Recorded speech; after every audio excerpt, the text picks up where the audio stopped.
craving for fresh fish, our next guests are going to share their recipe for a healthy and mouth-watering dish. Joining me now is Mike Savinelli, the owner of Nellie Greens, and Jason Trucio. You are the executive chef there. That's right. Jason, what are we cooking up here today? Today we are preparing a wild Chilean sea bass with celery root puree, lobster sauce, roasted tomatoes, olive oil poached fava beans, and lobster claw. Well, isn't it my lucky day? It is. Chilean sea bass for lunch. It doesn't happen often. So why don't we have you get going, Jason? Great. Mike here will talk to you. Yes. Tell me a little bit about the restaurant in Brantford. Well, you know, a lot of people think that we're, gearing down come wintertime because we're on the shoreline, but the shoreline's happening right now. So we got a lot of things going on. We have a bunch of events coming up this month. We have a Breakfast with Santa on Sunday the 19th. We're doing a New Year's Day brunch. We are also open for New Year's Eve.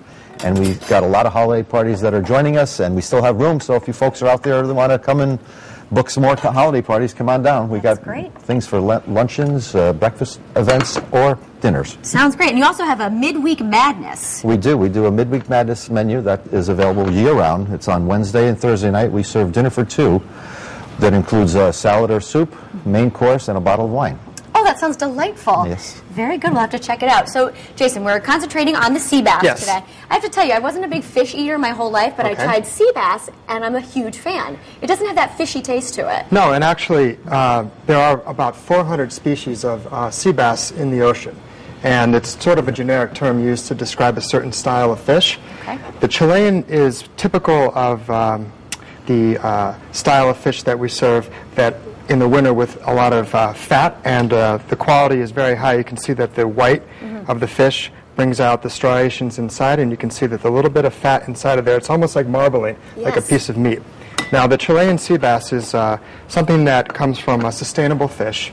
And you want to make sure that in the selection of the bass, you have this particular style of quality that has a very, very smooth skin on the back, and on the front you have the striations. So I'm going to put the fish right into the pan, and we're using extra virgin olive oil here. Okay. A little lightly salted? Lightly salted, a little salt and pepper, and we're just going to drop the fish in, and we're going to let it cook for about 3 minutes on each side. And I'm going to turn the heat up here all the way. And while it's cooking, I'm heating up a celery root puree. Now, this is basically a root vegetable, which is about the size of a cantaloupe. Oh, okay. And we peel it down, dice it into about 2-inch pieces, and cook it for about an hour in salt, milk, and chicken stock. And then we take all of those ingredients together and we puree it. And watch out for the splatter because it's going to split up a little bit there.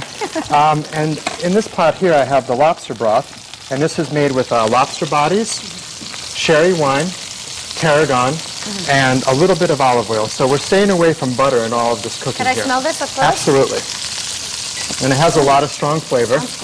And we cook that for about 45 minutes. Okay.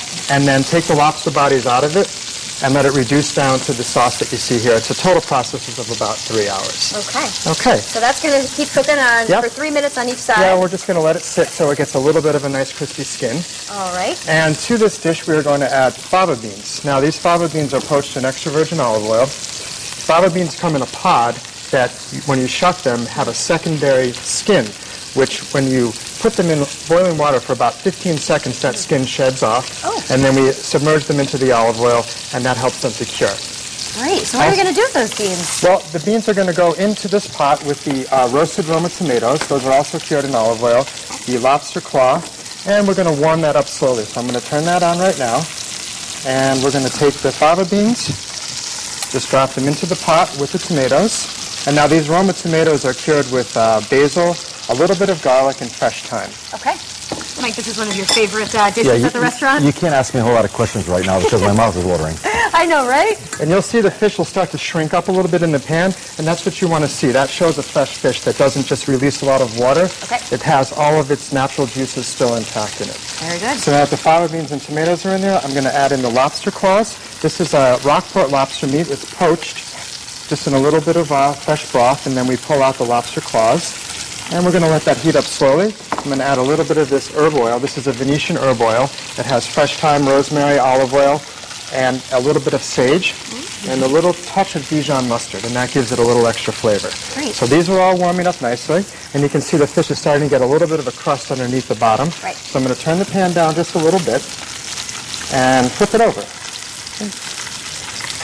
Now, Jason, if we were serving this for dinner, would you choose a white wine or a Riesling? Would it make a difference? With this particular fish, it has quite a bit of fat and a lot of flavor to it, so you could even serve it with a Pinot Noir if you'd like, but I also do like Riesling with this dish too. Terrific. Yes. So here we have the fava beans, the fresh poached lobster claw, and the roasted Roma tomatoes are heating up. The celery root, which is just about ready. I'm going to pull that to the side, and then the lobster broth. And we just want to add a little bit more heat to this because we're going to let this reduce down just a little bit more. Do you need me to help with anything? I'm really quite the chef. You can help with the eating, okay? Fantastic. And I'm really just kidding. I'm not exactly a big cooker. But this seems like it's something easy. It is. And I really could do this at home. And this is something that you don't need an oven to cook. You can cook it all the way in the pan. And one of the things that we do in the restaurant is we have a very hot salamander that broils the fish from the top to the bottom. So we'll cook the fish for about 2.5 minutes on each side and place it under the broiler, and it'll give it a different kind of cooking. It'll cook it from the top to the bottom instead of the bottom to the top. So it gives a very even cooking to the fish, and it allows the fish to not be overcooked on one side and undercooked on the other. I like that. Yes, and you really want to make sure that your fish stays cooked evenly. So to mimic that process, I'm going to flip this twice. Great. Okay. We have about 1 minute left, but we should definitely taste everything at the end of the show. And this will be ready in about a minute. So great. What I'm going to do now is start with the plating. So I have the celery root puree. I'm going to move this over to the side. The appearance always makes such a big factor, doesn't it? It does. And you just put a little bit of this puree right in the bottom of the plate. And this has a wonderful flavor. It has nothing like any other vegetable of its kind. It's similar to a little bit of anise. It has the consistency of potato. It doesn't taste anything like celery, even though it's called celery root. All right, so now the fish is just about done. We're going to cook it a little bit longer on that side. Great. We should let everyone know that this recipe is going to be on our website. Yes, you can always log on to WTNH.com. There, all the information is. And Nellie Greens, the restaurant website is there, the address, so everyone can come and check it out and have sea bass of their own.